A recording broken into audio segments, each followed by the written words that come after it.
शांति। ज्ञान होते हुए भी हम लोग अज्ञान हैं।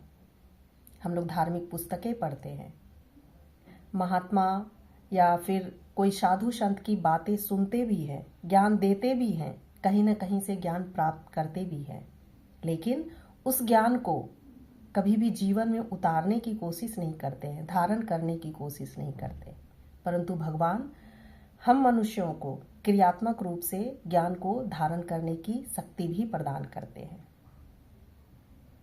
एक ग्वालन थी, वो हमेशा दूध बेचने का कार्य करती थी।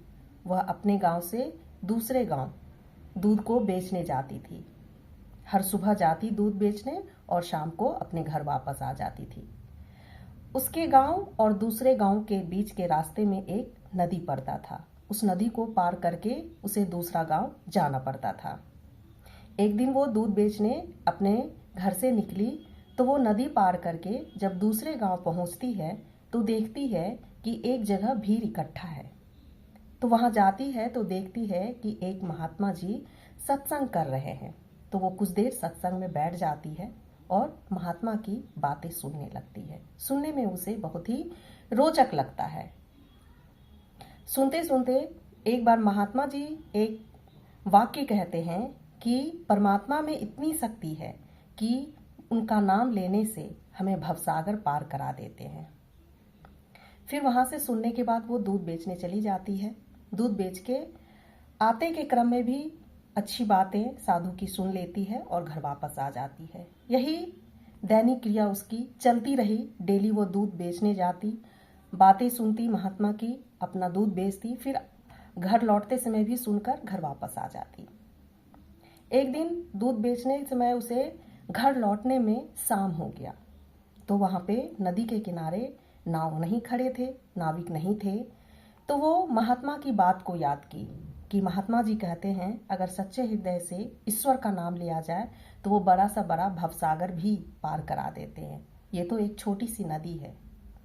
वह मन से ईश्वर को याद की, कृष्ण जी को याद की और वो उस नदी में उतर गई और भगवान का नाम लेते हुए वो नदी को पार करके अपने घर पहुंच गई।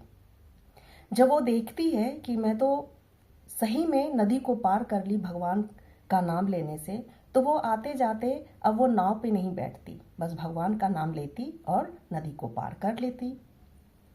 एक दिन लगा उसे कि ये सच्चा ज्ञान तो हमें महात्मा जी के ही द्वारा प्राप्त हुआ है, क्यों ना महात्मा जी का सम्मान किया जाए, उसे अपने घर खाने पे बुलाया जाए। वो लौटते क्रम में महात्मा जी को कहती है कि आपके ज्ञान से मुझे बहुत ही सफलता प्राप्त हुई, तो मैं आपको अपने घर आमंत्रित करना चाहती हूँ खाने पर। तो महात्मा जी बोले ठीक है। वो दूसरे दिन गई और सुबह बोलते हुए महात्मा जी को वो दूध बेच के आती है तो महात्मा जी को कहती है कि चलिए मेरे साथ घर। दोनों घर को निकले, बस वही नदी पार करना था। तो महात्मा जी को कहती है कि साधु महाराज चलिए, इंतजार किस बात की। तो वो कहते हैं अरे बेटा रुको तो, नाव को आने तो दो। तो बोलती है नाव का क्या जरूरत है, मैं तो डेली इस नदी को भगवान का नाम लेके पार कर जाती हूँ, क्योंकि आपने ही बताया था कि भगवान का नाम लेने से बड़ा भवसागर पार कर जाते हैं, तो ये फिर नदी ही है। मैं डेली ईश्वर का नाम लेती हूँ और नदी को पार कर लेती हूँ, तो आप मेरे साथ चलिए। तो साधु महाराज बोले नहीं, मैं तो नहीं कर पाऊंगा, तुम दिखाओ कैसे कर लेती हो। वो बस अपने भगवान का नाम ली और नदी को पार कर ली। तो साधु महाराज दंडवत हो गए। वो कहने लगे कि साक्षात ईश्वर तो तुम में निवास करते हैं, मैं तो सिर्फ ज्ञान देता था, लेकिन तुमने तो उसे धारण किया और ईश्वर का सही मायने में जो हमें प्रत्यक्ष रूप से देखने का मिला, कृपा और वाकई भवसागर पार कराते, वो तुम्हारे में मिला। ये चमत्कार है।